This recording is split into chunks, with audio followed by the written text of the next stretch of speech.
And we are live. Welcome, mystery and thriller fans. I'm your on-air host, Sara DiVello, and I am so excited to welcome back tonight, double the trouble and triple the fun. We have Darby Kane and Tessa Wegert here to give us the inside scoop on their brand new books out tomorrow, The Engagement Party and Devils at the Door. Ladies, welcome back to Mystery and Thriller Mavens.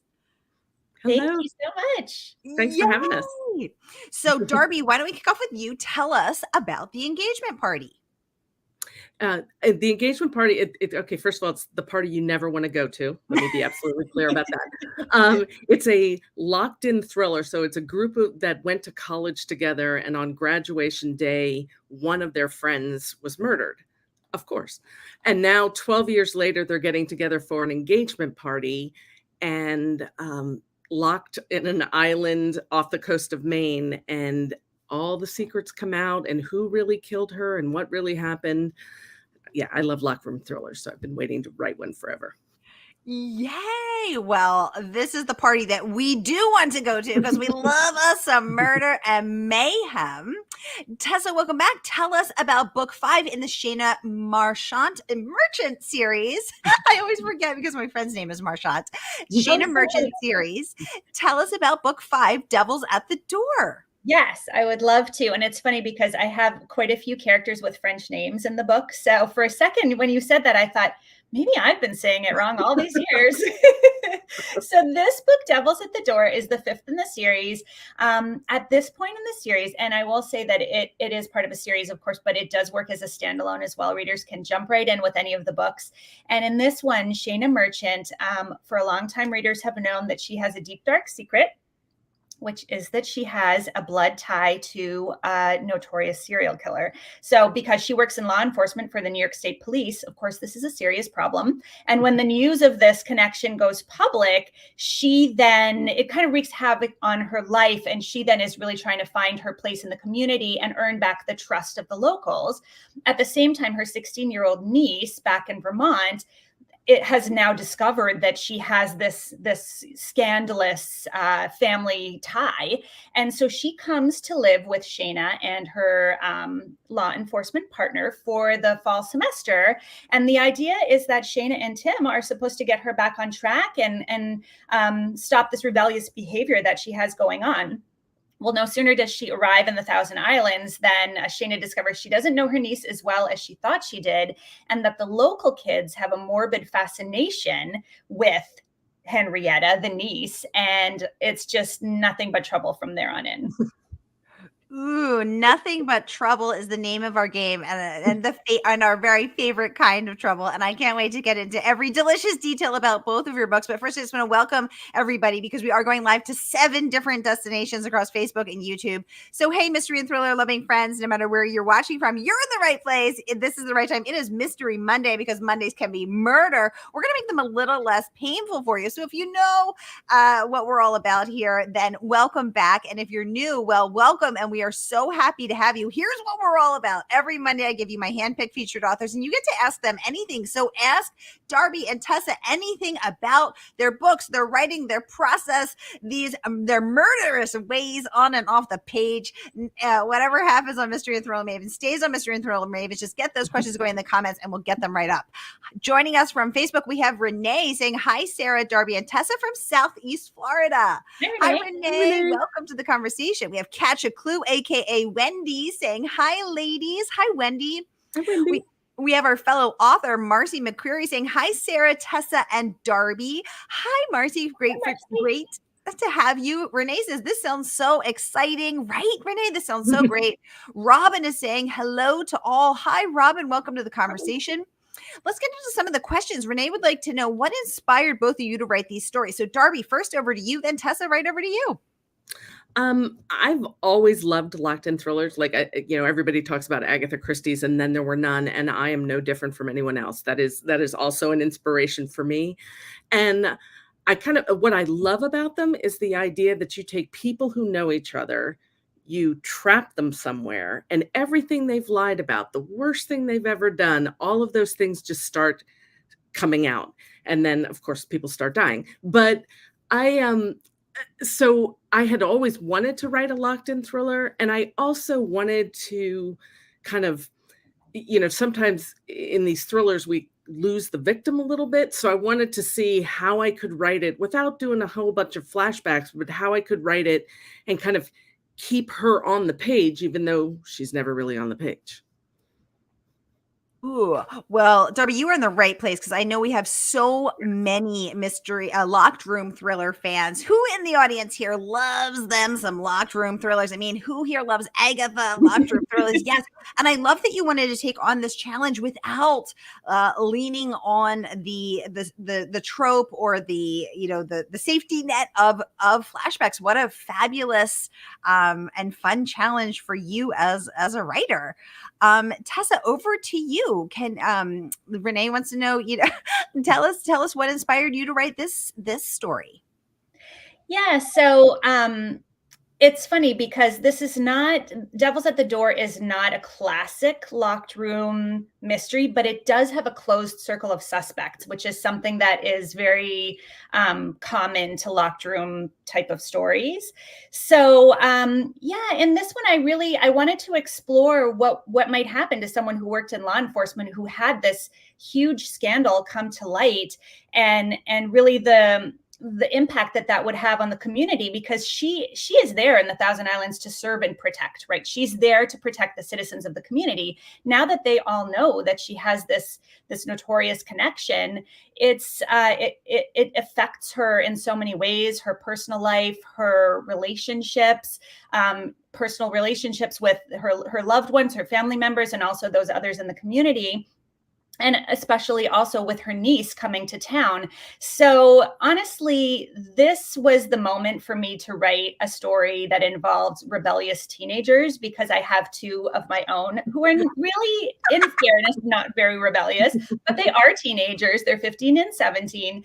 And so when I sat down to write this book and really think about where I wanted to take Shayna's story, it seemed like the perfect opportunity, because I had two experts on teenage life living right under my own roof. So why not just tap that knowledge and show them some lines of dialogue and see if they felt like it rang true. And I really did want to create teenage characters who felt very realistic to the reader and very genuine and authentic on the page. So they helped me out a little bit with that. And I do have to make sure to say that they are nowhere near as nefarious in their interests and activities as the kids in this book, but they certainly were helpful when I was writing it. Well, I know if my mom wrote a thriller about what happened to rebellious teenagers, if I was your rebellious teenagers, I would perk my little ears up and take note, because I would not want to end up as the next victim. I'd play my cards real careful. That's a good point. Oh my God. I love it. This is perhaps the best parenting trick ever. Forget Elf on the Shelf or Santa's watching. It's like, no, if you don't listen to me, the bad teenager could end up dead. Yeah. Shayna's watching. Yeah. Shayna's watching. That's what would Shayna do? WWSD. That's what we have a lot. Oh my goodness. Randy joining us from YouTube saying, hi all. He's so good. He got here in time. You're right on time, Randy, and right on brand with that black cat. I love it.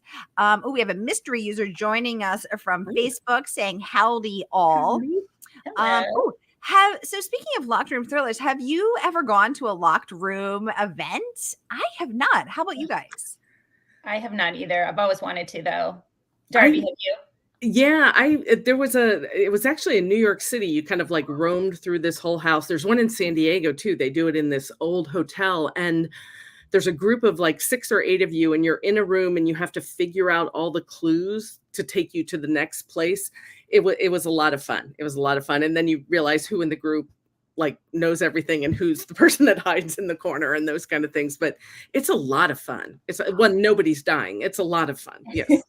I just remembered I did go to one of those at a bookstore, and it was so fun. But I thought I would be so great because I was like Detective DiVello reporting for duty, and I literally got there and I was like, I don't know.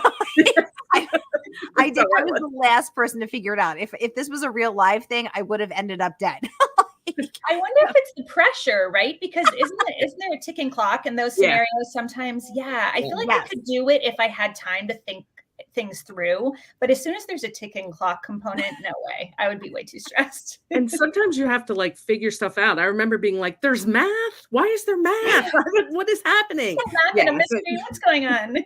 Yeah, I'll have another cocktail. Let someone else figure this out. Exactly. Oh my goodness. We have Melissa joining us from Australia saying hello, Tessa and Darby. Hi, Melissa. So great to have you. Good day. Welcome. I am so happy to have you. Renee wants to know, Tessa, do your kids read your books?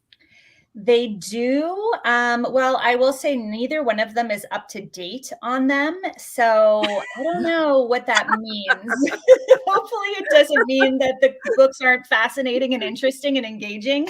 And it's more just about too much schoolwork, too much hockey, too much dance, not enough time, too many novels to read for English class. So, but they have read several of them, the early ones especially. And that was interesting because it's not that they're inappropriate for kids of that age, but this is seeing a very different side of the mother that they know and a much darker side. And so I did wonder how that was going to affect them and if they were a little bit freaked out about what kind of, scenarios can pop from my mind. So I don't think it's changed the way that they see me, honestly, but there was a moment of trepidation on my part when I handed that first book over and went, enjoy. Let's see what happens.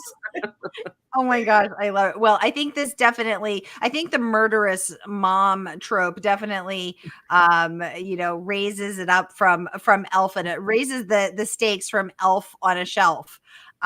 So Randy's calling my Elf on a Shelf and raising me a Snoop on a Stoop. Okay, yes, exactly. But Tessa's gonna call us all with a Shayna on the shelf.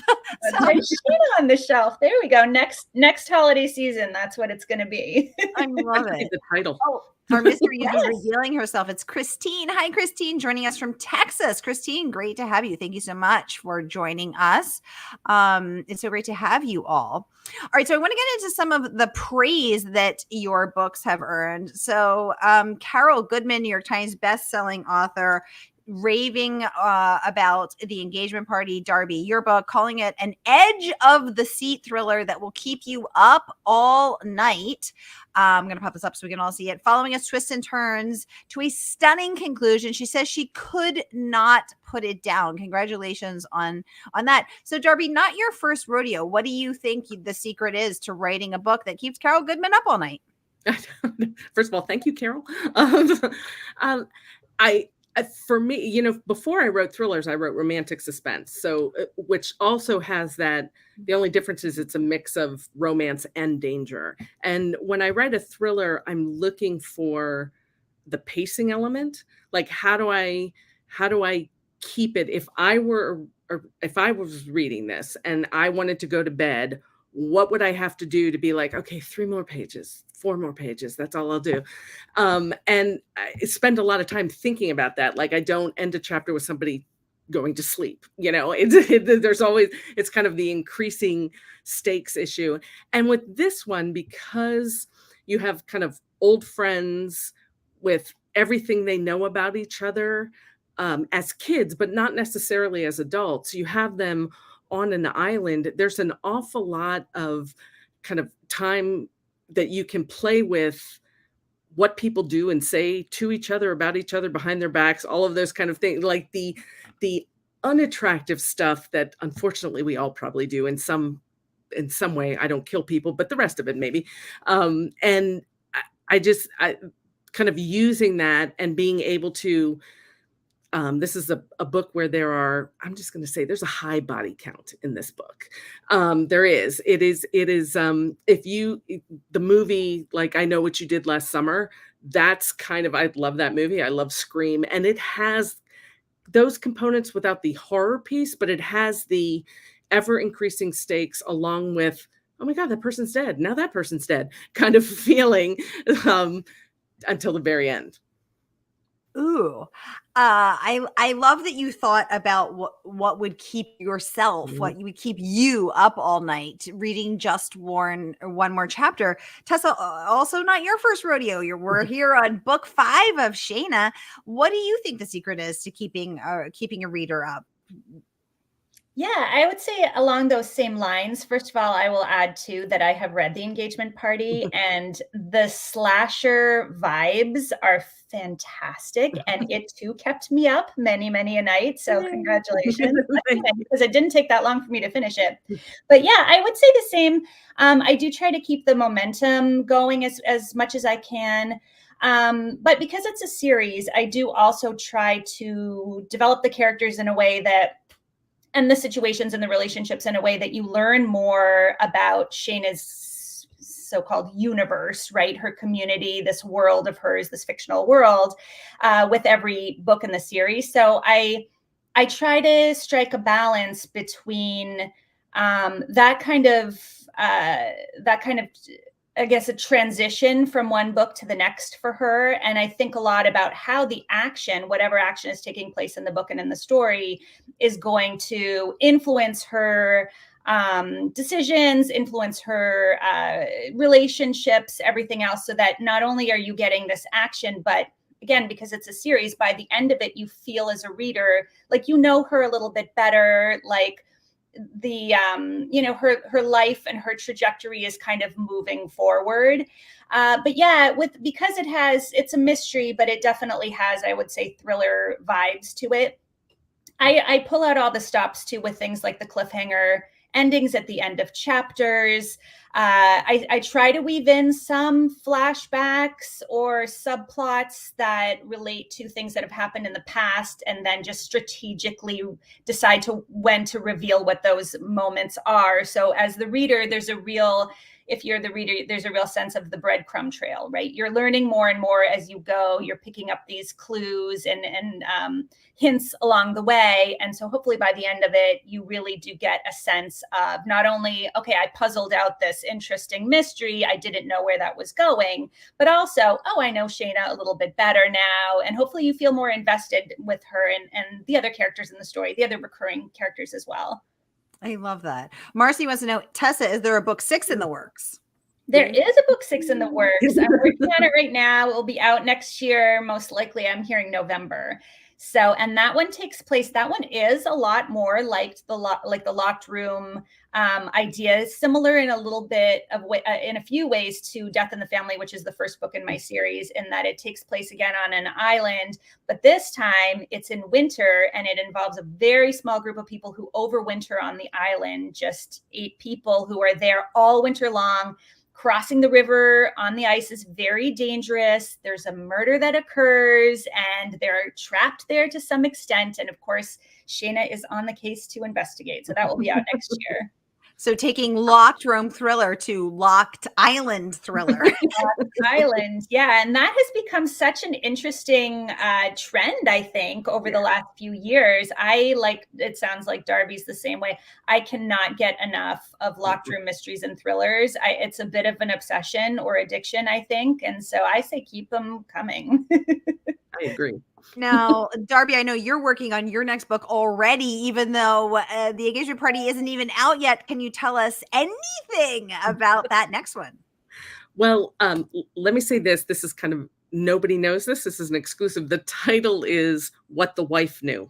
So that gives you an idea. It's a woman who blackmailed her husband, who is this, infamous hero, into marriage because she wanted to ruin him, but somebody kills him first. And it was Tasty. Absolutely so much fun to write. I mean, I just thoroughly enjoy. I like the kind of domestic piece to it, and the really dysfunctional family pieces that I could put together. So yeah, it was great. Ooh, tasty. I love the title and the concept. This is so fun. And thank you for giving us this exclusive. We love it. We love it. Oh, Marcy's saying one of her favorite Locked Island books is P.D. James's The Lighthouse. Yum. Thank you for sharing that. Melissa joining us from YouTube saying she loves cliffhanger chapter endings. Tessa talking about pulling out all the stops. John joining us from Northeast Ohio. Welcome to the conversation. Thank you so much for being here. Y'all, I want to remind you that these authors are popping on to give us the inside scoop the night before their books come out. These books aren't even out yet. They are coming in here to Mystery and Thriller Ravens to give us the exclusive dish all the hot goss, spill the tea, and take your questions live. So if you have any questions about the engagement party or The Devil's at the Door or any of the other books by Darby and Tessa, go right ahead and ask. Meanwhile, I just want to remind you that you can pre-order tonight from our favorite woman-owned bookstore, Murder by the Book. That is my partner in crime. And the good folks at the bookstore will send this out to you tomorrow. So here is where you can pre-order Darby's book, The Engagement Party. Again, the party that nobody wants to go to except for us mystery and thriller lovers and our murderous ways. And then you can pre-order Devil's at the Door here. I'm going to pop this up so we can all see it. And the good folks at the bookstore will send these books out to you tomorrow morning as soon as they drop. So grab your copies and get ready to settle in for some murderously good reading. So here is Tessa's book, Devil's at the Door, book 5 in the Shayna Merchant series. Renee saying, happy early pub day. How will you celebrate? Darby, how are you going to celebrate?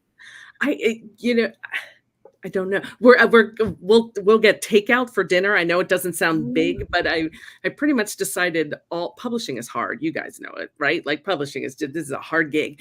It's not coal mining, but it's not easy. And I kind of promised myself that all big and small wins I'd celebrate, right? Like if it's a new contract, if it's, some amazing review like in the New York Times or something, that I'd celebrate all of those. And usually it's a food celebration. So we're probably just gonna have a dinner out and just kind of relax for a couple hours after a slightly stressful day of seeing how it goes. I love that. What are you going to order? Thai food, Italian, Mexican? What's on the menu? Yes, all of those. I'm on my way, Darby. I'm on my way. Hold on. Well, as you said each one, I'm like, that one. Oh, no, that one. I want Mexican. Yes, that. I live in San Diego, so the Mexican food is amazing here. So yeah, okay, hard not to get that one. Tessa, how are you going to celebrate tomorrow? Give us the scoop. So for the last 4 years, since the first book came out in 2020, I have been doing a launch event with my local independent bookstore, which is called Barrett Bookstore, and it's in Darien, Connecticut. And so this year I'm doing that again with them, which is going to be so much fun. Usually I ask an author friend to come and do the event with me. And this year it's going to be Greg Wands, who is part of the duo E.G. Scott. And so he's coming and we're going to talk about thrillers and drink wine and have some dinner afterward. And it's going to be, same thing. It's just, I totally agree. We have to celebrate every success and every win. And plus, just why not? What possible reason could there be for not taking advantage of these fun opportunities and just, making the most of it, right? And really being in the moment and living the experience to the extent that we can. I agree. I love that. And so does our audience. Renee saying, yes, celebrate, hands up. Robin saying, yes, she loves the idea, Darby, of celebrating all things big and small. I love that too. And not just waiting for, the big one or whatever. Renee saying, yes, drink lots of wine. Absolutely. I mean, I think if we put off celebrating, there's always a reason to put it off and not do it. So I love the idea of celebrating and thank you for sharing the specifics of how you will celebrate. Melissa saying, yes, and she loves how Darby says, and somebody kills him first regarding the wife. We have a mystery user saying, oh my freaking goodness, I already can't wait to read Darby's next book, WTAF. I love a good domestic. Yay, so fun. And it sounds like you're merging both your past self as a domestic suspense writer and your new thriller self, Yes. into one, which is so exciting. And I saw another comment back here. I want to scroll back because I want to make sure I didn't miss it. Sarah, I think I know who this is. This is Bookstagrammar extraordinaire, Stephanie Fire Pit and Books in California, saying Sarah Darby is so amazing and I'm obsessed with her writing. I loving her new book so far, and I hate tearing my eyes away from it, even just to watch this video. Whoa. Stephanie. Love you. Treason, woman. Treason. We're glad you're here. Thank you for tearing your eyes away from the book long enough to join us here. I want to just remind you guys again, the books are not even out yet. They come out tomorrow. So be sure to pre-order. I want to jump into some of this praise again. Nadine Matheson, who has been on the show for her book, The Jigsaw Man, raving that Tessa's book, Devils at the Door, is a taut, atmospheric, compulsive thriller that had me gripped as every secret unraveled and the investigation reached its compelling conclusion. So Tessa, let's talk about the pacing. Have you, in terms of, unraveling those secrets and then getting to that compelling conclusion, which the lovely Nadine is raving about, what have you learned about pacing or any other, fabulous secrets you'd like to share from book 1 to book 5? Yeah, Nadine is amazing, and she has a series, the first of which is called The Jigsaw Man, which is just it's like a gritty police procedural, but it has the thriller elements, it has the mystery, it's kind of got it all. Maybe this is getting a little bit too in the weeds, but what tends to work for me and the approach that I've taken or eventually come to over these last few books is that I start to plot things out and think that I know exactly what I need to have happen in order to keep the action moving. And then I come to this point where everything starts to feel too predictable. It's usually about 3/4 of the way through. Probably because I've done such a good job of plotting it out, right? But then I end up 9 times out of 10, 4 times out of 5, I guess it is, I have changed the thriller at the 11th hour. Oh, wow. And to some extent, I think that may be partly because I spent a lot of time creating all of these red herrings. So once I got to that point, there are so many different people who could feasibly, believably be the killer. So it sometimes is just a matter of looking at the cast of players and going, well, this is a more interesting route versus this. And then often I don't have to do that much rewriting in order to make that happen. Again, because I've kind of laid the groundwork already for all of these potential suspects. So I think because of that, the pacing, it works in my favor where the pacing is concerned, because I can pivot as I go and make those moves along the way. And as soon as I reach that point where I introduce a twist that surprises even me, I figure if I can surprise myself as the author in terms of the big reveal, the big twist ending, hopefully that means I'll surprise the reader too. So once I reach that point, then I just go back and make sure that the pacing is right, that again, there is this forward momentum for the protagonist and the mystery itself. Darby, what about you? Have you learned anything? What have you learned about pacing or some other even better secret you'd like to reveal from your days as a romantic suspense author to now a beloved thriller author? I do want to say before, I have read Tessa's book, and I just want to say this. I don't read I think there's one other ongoing series that I read. Like, I usually just like standalones. But I love Tessa's series. And in part because, first of all, Shayna's backstory is so like, oh my gosh. But what she does is kind of build this very relatable, very real, very flawed person who you root for. And at times when I was reading this book, I was like, oh, Shayna, no. Yeah, you want to strangle her sometimes. For sure. So the kind of the mix of the getting to know her and everything that's going on around her, because everywhere this woman goes, somebody dies. It's just good. It's my favorite in the series. So definitely pick this up. Thank you so much. When it comes to stuff like pacing, I mean, I don't know if you can see it, but I have a whiteboard behind me. Before I start writing, I spend some time thinking about, first of all, who's going to deliver the story, right? Like, who's going to be the point of view character? What are their secrets? Who are all these people? What are their secrets? And can those secrets be used for twists or to deliver something unexpected, etc.? And I think about it a lot, and I'll put some stuff on the whiteboard. But like Tessa, you start writing, and every once in a while, I'm like, "There's a brother." Oh, you're like, "Oh, wait, that totally, yes, I can make this bigger," and all of those things. So I love that about the process. Even if you are somebody who, I know people who like outline the whole book. I couldn't do that.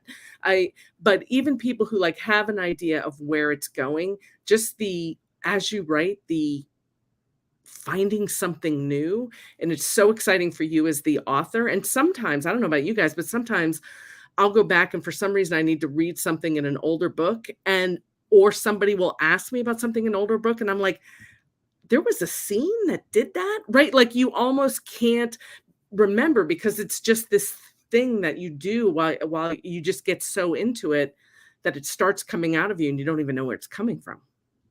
Where do you think it's coming from?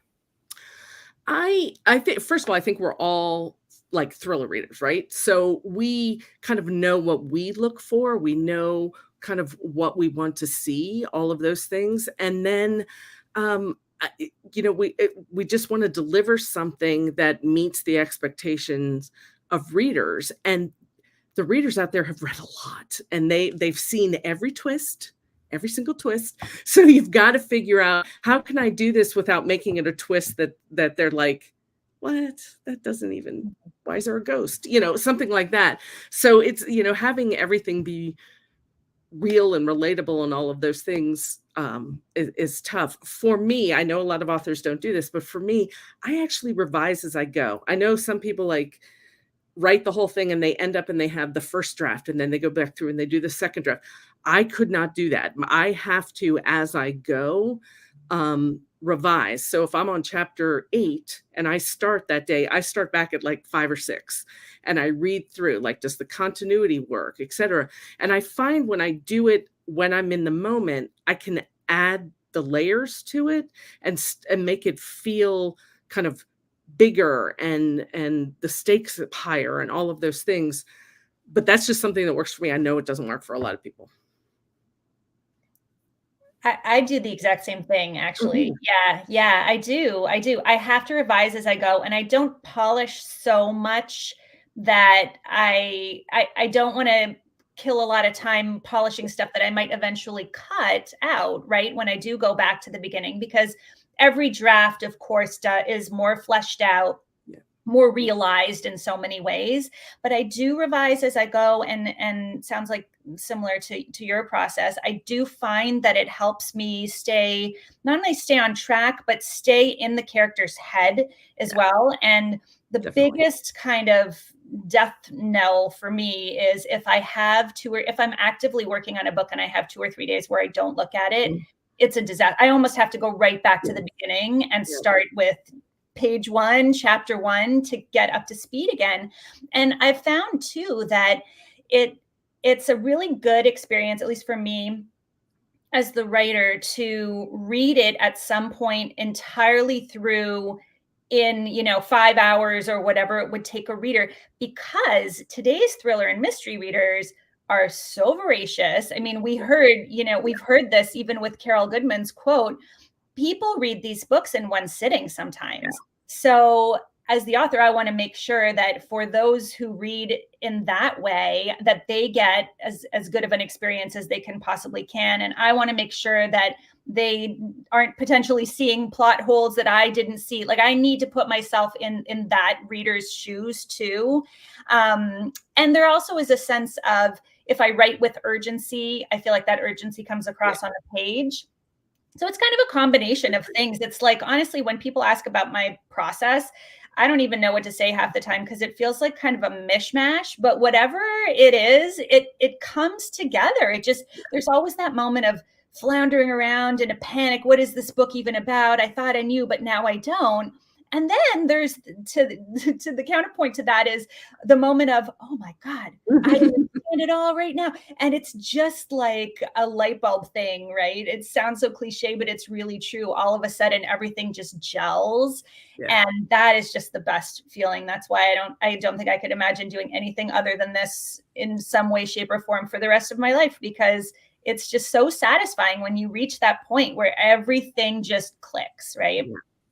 I And the love that. dialogue starts running through your head, even, Yeah. you're supposed to be listening to your spouse or whatever, and it's going through your mind, and you're like, "I just wanna write this down." Yes, I'm walking the dog, texting myself, emailing myself at the same time because I need to get this down as fast as I can so I don't lose it. Yes, totally. Mystery User saying she loves you guys. Renee wants to know, how many drafts do you usually each write?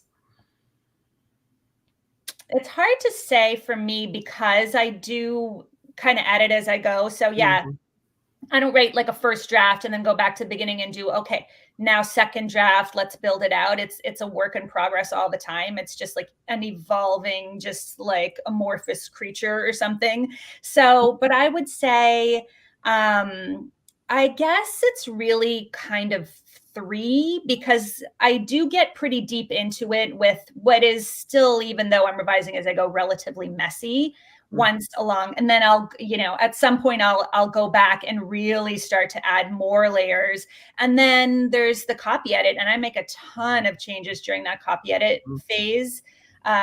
So yeah, I guess maybe three, I would say. It usually takes me about 7 or 8 months to get to that point. Darby, how about you? I I don't even know how to say it in terms of drafts since I actually revise as I go, but part of what I do is next to me while I'm writing is there's a notebook, and it's like, I keep a list of things I want to remember to go back and make sure I close the loop on it, and things that that come into my head where I'm like, that's not you're going to have to go back and rework that because that's never going to work. Those kind of things. But day to day, I do a huge amount of revising. And if I come up with something happens on page 20, in chapter 20, and I'm like, oh, it needs to relate back. Sometimes I'll go back and put something in so that I remember. So by the time I get to the end of the book, this thing has been revised over and over and over and over again. And then it's probably, I would say Tessa's right. I would say it's like, I'm the same way. It's probably two more read throughs, like massive read throughs where there's not huge amounts to change, but I am moving stuff around. And I have always found that when I start changing words that I changed already, like I'm changing them back, I'm like, okay, you need to let it go. It's Yeah. time to move on. This is ready. Now you're just like making busy work for yourself. Yeah. Mm. Well, y'all, I want to remind you, these books are not even out yet. So you can pre-order Darby Kane's The Engagement Party here and get your mitts on the party that nobody wants to go to, except if you are a murderous lover of mayhem, as we all are. And you can pre-order Devils at the Door here, book 5 in the Shayna Merchant series. So, y'all, we are out of time. Time flies when you're having a good time. But I am so glad that Darby and Tessa came on to give us the inside scoops on their brand new books out tomorrow. Happy Pub Day, ladies. Thank you all for watching with us. And I'll go get a snack, go get a drink. I'll be back at the top of the hour with Joe Pompeo. I will see you then.